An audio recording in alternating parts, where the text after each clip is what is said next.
And then the majority of the time is just really going to be some key questions in terms of what are we trying to deal with, what information are we looking for, and getting some feedback really from you, right? So what is it we're looking for information for in terms of some decisions, and hopefully getting some key information from the people in this room to help us make some decisions going forward. So, Capilano University Accounting Information, or Accounting 101. What does that look like? So really what we found interesting in terms of it going forward, oh, we promised you. I might have to move where I'm standing. We did test this. I did that. All right. All right, well, this is going to be interesting. Use it. Sorry.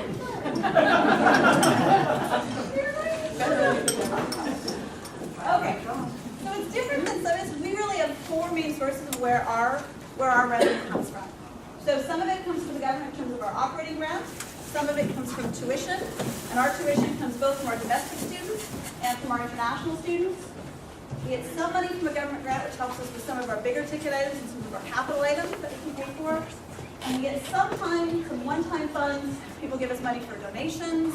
So we might get money from some of our contracts that we do. We just do education, some of the other parts. So sometimes we get money from them as well. Those are some of our main sort of sources of revenue.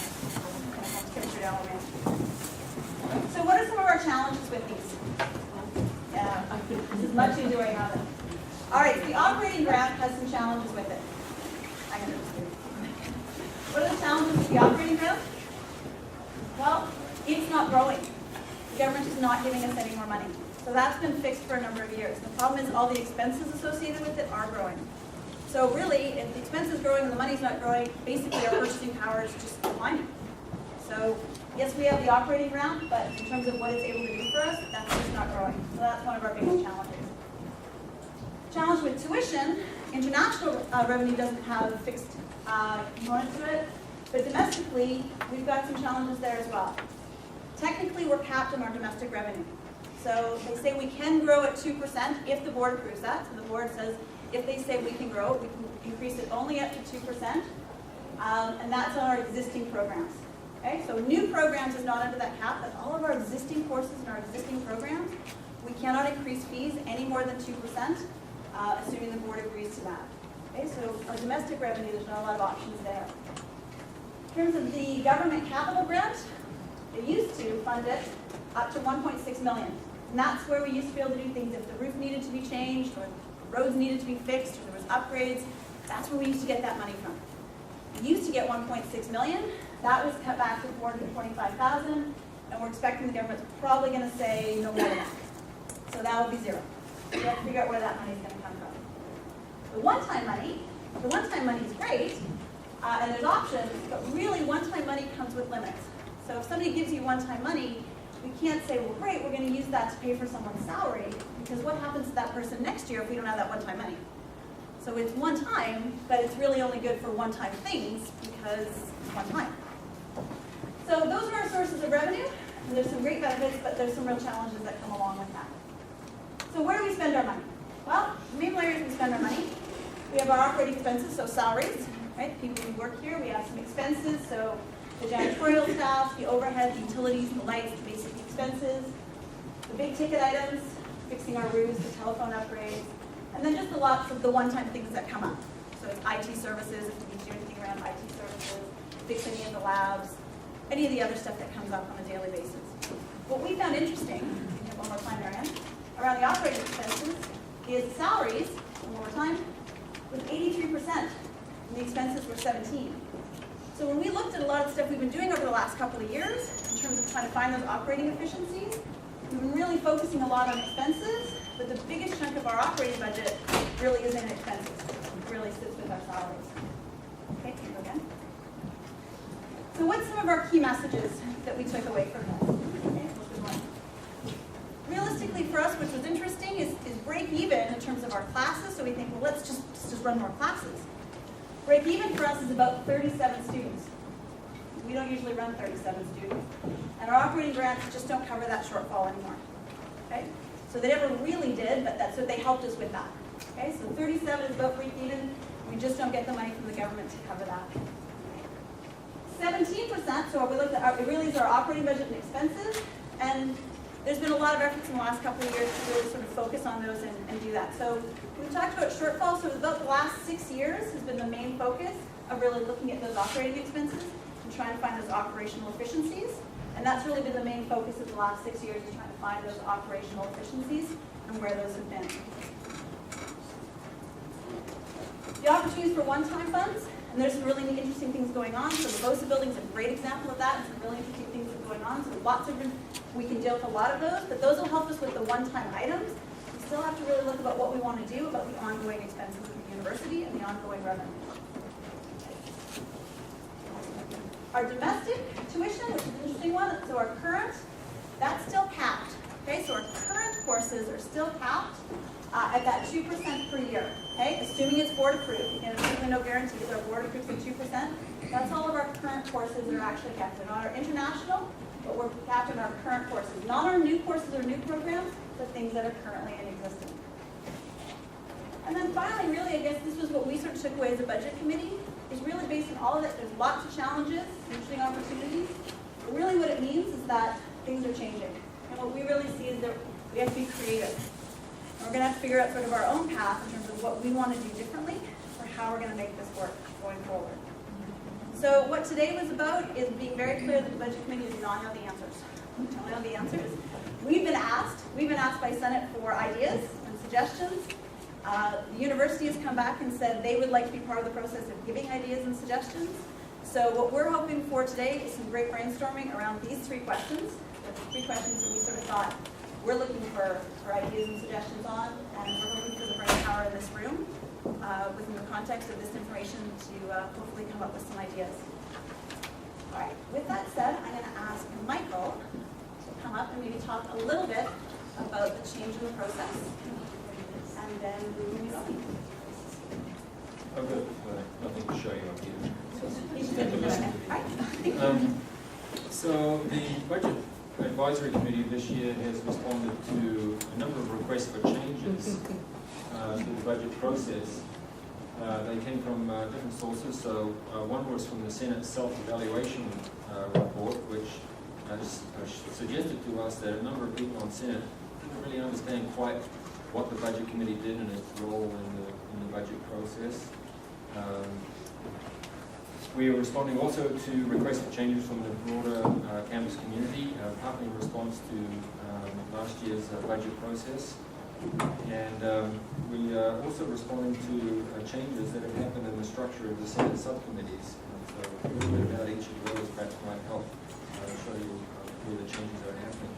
So the self-evaluation report showed us that a number of senators seem to not quite understand or feel like they weren't getting the right kind of feedback. So one of the changes we're doing is to have more frequent, more detailed feedback back to Senate about the process. Similarly, from the broader community as well, I think the request was that last year the budget process seemed to be somewhat hurried, and so the idea is to start the whole thing earlier this year. And if you go online, you can actually see now Cindy Turner has put up a structure for the budget process, and it's now going to start in late fall. So there's no data available at that time, but it's a time that we can start thinking about how we're going to gather information on broad principles or decisions about, in particular, generating strategic priorities for that particular year. The other thing that happened of significance was that the budget, the subcommittees of the Senate were restructured such that some important stuff got removed from the mandate of the Budget Advisory Committee. In particular now, the Budget Advisory Committee does not look at the performance measure data that used to drive a lot of the decisions about the budget process. So that now is being looked at in the Senate's program, the Standing Committee on Academic Program Planning and Program Assessment Committee. So now the idea here is that program assessment is going to be much broader in scope than simply looking at the performance data. It will include both quantitative and qualitative measures. And the Budget Advisory Committee, I'm presuming when that other committee is up and running and doing its work, it hasn't yet got going up to speed yet, but it will seek input probably from program assessments and then use that perhaps in giving advice back to the Senate budget. So that's the principal thing. So new budget process then beginning early now, so starting in October, November perhaps, with the idea of looking at, again, sort of broad, not looking at quantitative data, but looking at broad principles or strategic priorities for the institution for the coming year and perhaps near term. Developing that strategic priority, so developing those principles. At the moment we have a document that's out there with a lot of questions at the moment. We're not really sure how we're going to answer all of those questions about where we allocate, as you see, scarce resources, limited resources. We're going to aim to promote new channels of communication and consultation. Principally, this is going to be done in two ways. One, from the Budget Advisory Committee back to the Senate, and then with Senators' responsibility then to take, to create the channels of communication back to their areas, and then back to the Senate, but also with things like this. So this is our first forum, and perhaps there will be other chances for the broader community to do it as well. And we're developing not a blog now, but an email that will be used so people that can't get here or if you come up with ideas later on, the idea is that you're going to have channels to communicate back any feedback there. So that's pretty much it, right? So the idea is to get as much input as possible. As Tammy said, the Budget Committee doesn't have the answers. There are a lot of questions out there, so this is an opportunity now for you to help us with answering those questions, and we'll continue to do the best job we can to gather as much information from the broadest range of people to try to get input and make the process much more open. Hope you get it. Okay, well, I just want to say thank you, a very big thanks. I know I came in a few minutes late, but I felt like when I came in there was a kind of somber tone on the mood, but by the end of the exercise, I saw CAP, the CAP that I have come to know and love, come together. And it's hard. And the fact that we can, in hard times, work together collaboratively, collegially, and with a spirit that says we can get through this, it gives me confidence that we will get through this and that the community will be stronger than ever. So I really appreciate you taking the time. I mean it quite seriously. We will cull through all the comments. If you know people who wanted to come but couldn't, please encourage them to go onto the website and post.